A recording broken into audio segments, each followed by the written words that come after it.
E aí galera, bom dia. Nossa aula de hoje nós vamos falar sobre a tipologia textual. Vamos diferenciar a tipologia textual dos gêneros textuais. Antes é importante a gente ter em mente a diferenciação entre linguagem, língua e norma padrão. Tá bom? Pronto. Primeiramente, linguagem é um sistema de comunicação, certo? Essa linguagem pode ser uma linguagem através de gestos, de códigos, como a linguagem de Libras, certo? Que é só através do gesto com as mãos e com a face. Tá bom? Essa linguagem pode ser um gesto que você faz, pode ser a linguagem verbal, que é falada ou escrita, tá bom? Através da oralidade, né? Através da escrita. Bom, pode ser a linguagem não verbal, através de imagens, de símbolos. Isso é linguagem. Linguagem é se comunicar, tá bom? Já a língua, a gente tem como conceito de língua, a língua seria o idioma, bom, a língua portuguesa, a língua inglesa, a língua espanhola, porém, existem diversos tipos de idiomas. E norma padrão são regras, tá bom? É um jeito de se expressar dentro de uma língua. A norma padrão são as regras gramaticais que nós temos na nossa língua portuguesa, que outros idiomas também têm as suas regras, assim como o inglês tem a sua gramática. E deve ser, na hora de você pronunciar, na hora de você falar, na hora de você se comunicar, usar a linguagem padrão é falar correto, padrão, formal, sem gírias, tá bom? Sem informalidade.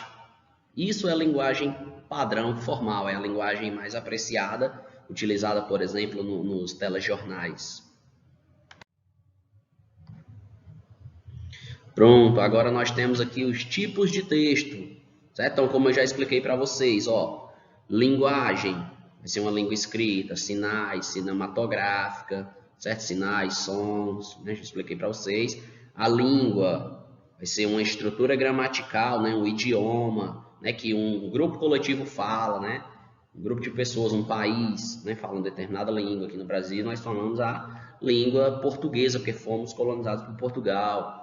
E norma padrão é respeitar as regras gramaticais e usar as normas da língua portuguesa. Então podemos passar.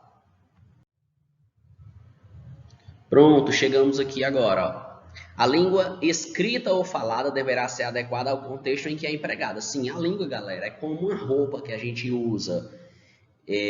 Por exemplo, se você vai para a missa, para o culto, tem aquela roupa adequada para você ir para aquela situação. Agora, se você vai para a praia, tem outra roupa para você ir para a praia. Você vai para o colégio, você tem a farda de ir para o colégio. Sim, o que isso tem a ver com a língua, professor? Do mesmo jeito, o idioma. Se você está conversando com uma pessoa mais velha, né? Se você vai se referir a uma pessoa mais velha, você tem um jeito mais formal de falar, né? Mais educado, né? Senhor, senhora, por favor, com licença. Se você está na hora do intervalo, né? Brincando com seus colegas, né? Correndo ali, tá bom? No momento de diversão, já não tem essa necessidade de formalidade. Você pode chamar seu colega de você, né? Aqui no Ceará a gente também usa o tu, certo? São os níveis de linguagem. No seu trabalho, né, tem um nível técnico, né? Você é um enfermeiro, você é um policial, você tem que usar a linguagem técnica. Existem jargões dentro de determinadas profissões que você tem que usar essas expressões ali dentro daquela profissão. Tá bom? Eu, por exemplo, quando eu estou dando aula de língua portuguesa, eu procuro falar padrão formal, certo? Já quando eu estou no interior, conversando com meus colegas, mandando uma mensagem no grupo do WhatsApp dos amigos, eu falo coloquial, né? Aquela expressão regional. Esses são os níveis de linguagem, tá bom? Técnico, mais voltado para o trabalho, regional, né? Que cada região fala de um modo. Coloquial é quando você não se preocupa tanto com as regras gramaticais, porque não tem necessidade. E padrão são situações que exigem que você fale corretamente, explicado. Por exemplo, quando você está em uma entrevista de emprego ou apresentando um trabalho do colégio. Vamos passando.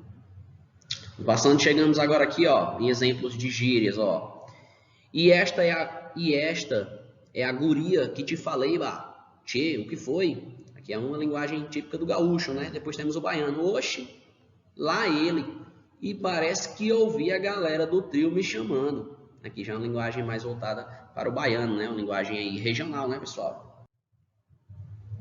Aqui a gente tem excelentíssimo senhor ministro presidente do Colégio Superior Tribunal de Justiça, após inúmeras e infrutíferas tentativas de implementar uma efetiva negociação acerca da revisão geral anual das remunerações previstas no inciso 10 do artigo 37 da Constituição Federal, os auditores fiscais da Receita Federal do Brasil entraram em mobilização com a realização de operação padrão. Desde já, cumpre salientar que estão excepcionalmente da operação padrão na aduana os procedimentos de desembaraço. Aqui a gente já tem uma linguagem mais culta, né? Uma linguagem com vocabulário mais rico, variado, bom, usado em entrevistas de emprego, né? Em documentos oficiais. Aqui já é uma linguagem, galera, mais padrão, né? Uma linguagem mais formal, certo? Até mesmo podemos dizer um pouco culta e erudita, né? Um pouco culta e erudita, uma linguagem que padrão formal. Pronto, agora aqui a gente tem o tipo de linguagem que é a mensagem do WhatsApp, ó. Tava aqui fazendo nada e comecei a pensar em você, tô com saudade. O videogame quebrou, né? Sim, sabia.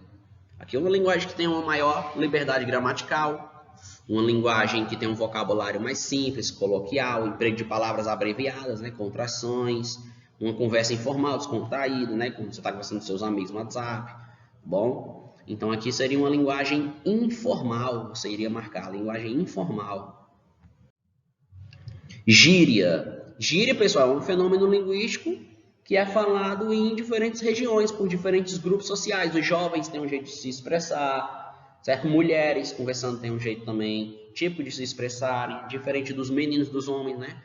Então, no meio disso aparecem gírias, né? Por exemplo, ó, existem aqui algumas gírias que ainda existem, que ainda são usadas, e existem gírias que, pelo menos na nossa região e nos dias de hoje, não são mais tão usadas. Por exemplo, ó, magrela. Não vejo muito pessoal falando bicicleta, chamando de magrela, né? O pessoal gosta muito de chamar de bike, né? Aqui, que é estrangeirismo, né? Também. Ou abrir o jogo, contar a verdade. Pelo que eu percebo, ainda hoje essa expressão é usada, né? Arrancar os cabelos, né? Ficar desesperado. Também eu vejo essa expressão ainda. Baixar a bola, ficar calmo. Também vejo bastante essa expressão. Caatinga, fedor. No meu interior o pessoal usa essa expressão. Cabeça dura, pessoa teimosa. Então são expressões que algumas expressões dessas com o tempo deixam de ser usadas, se modificam, né? Outras ainda permanecem sendo usadas. Em uma região é muito usada, em outra menos, e assim por diante. Língua falada, a depender do contexto, aceita coloquialismos, impessoalidades, gírias e regionalismo, certo? E a língua escrita tem a língua literária, né? Que é aquela que tem uma maior diversidade no uso dela, né? Na tipologia textual, nós temos, por exemplo, na literatura, a poesia, a crônica, o romance, e temos a linguagem não literária, certo? Que, nesse caso, ela é marcada pelo maior respeito às regras gramaticais. Como assim, professor? Na literatura não respeita as regras gramaticais? É porque na hora de escrever uma música, uma poesia, o poeta não vai ficar preso a olhar se aquela expressão está correta gramaticalmente, tá bom? Já na linguagem não literária, isso tem que ser olhado, né? Na hora de escrever um artigo, né? um editorial, né? Aí tem que olhar a linguagem padrão formal da língua portuguesa. Nesse caso é a linguagem não literária. Neologismos nada mais são do que novas expressões que são usadas, né? Ou até mesmo quando a gente dá um novo sentido a uma palavra que já existe, tá bom? Vamos ver aqui alguns tipos de neologismos, ó. Quando você diz, ei, vai lá no mercado, compra um refri, né? Refri, refrigerante, né? É um neologismo, a gente criou uma nova expressão para falar de algo que já existia, que era o refrigerante. Deletar. Hoje a gente sabe, né, que deletar é eliminar, certo? Aí já vem do estrangeirismo, né, da palavra delete, né, que a gente portuguesou aqui na nossa língua portuguesa. Bom, e assim por diante. Temos outros neologismos aqui, ó, que são os semânticos. É quando uma palavra, uma expressão, ela assume o sentido de outra. Por exemplo, ó, pistolão, né? Tipo, pistolão vem de pistola, que é uma arma, beleza, mas aqui no Brasil a gente usa o termo pistolão como proteção, né? Ah, ele tem um pistolão lá dentro, ou seja, tem uma pessoa lá dentro que protege ele, né? Beleza? O termo curtir, né? A gente usa como a expressão aproveitar, né? Hoje eu vou curtir bastante, né? A praia, né? Hoje eu vou aproveitar bastante a praia. Estrangeirismos, quando uma palavra, né, ela é oriunda de outro idioma e ela é introduzida no nosso vocabulário. Por exemplo, ó, vôlei, que a gente usa aqui. A gente aportuguesou essa palavra, porque a palavra corretamente, lá na língua inglesa, é voleibol, né, voleibol. A gente fala voleibol aqui, certo? A gente aportuguesou ela. Temos outras expressões que a gente simplesmente usa da forma como ela também é usada no exterior. A gente não muda, tipo delivery, jeans, show. A gente não precisou mudar essas palavras. A gente simplesmente usa, todo mundo entende. Agora aqui a diferença de tipo textual para gênero textual, que eu prometi no início da aula. Tipologia textual simplesmente é a forma como o texto ele vai ser contado. Né? Ele pode ser narrado, ele pode ser dissertativo, descritivo, certo? É a forma como você vai contar, certo? A maneira como você vai se expressar. E dentro dessas tipologias existem os gêneros textuais, certo? Cada gênero tem uma estrutura diferente da outra. A estrutura da carta, né? Tem que ter o local, data, né? Destinatário, remetente, né? O corpo do texto, dedicatória, assinatura, né? A carta tem a estrutura dela, bula de remédio tem outra estrutura, crônica, artigo, tá bom? Então, cada gênero textual vai atender a uma necessidade diferente. As tipologias, né? A narrativa, quando você vai narrar, contar uma história, né? Descrever, você vai usar aí adjetivos para dar detalhes, né? Dissertativo argumentativo, quando você vai, por exemplo, no modelo da redação do Enem, além de você defender uma ideia, você vai argumentar por que você defende aquela ideia. Dissertativo argumentativo, você vai mostrar o seu ponto de vista.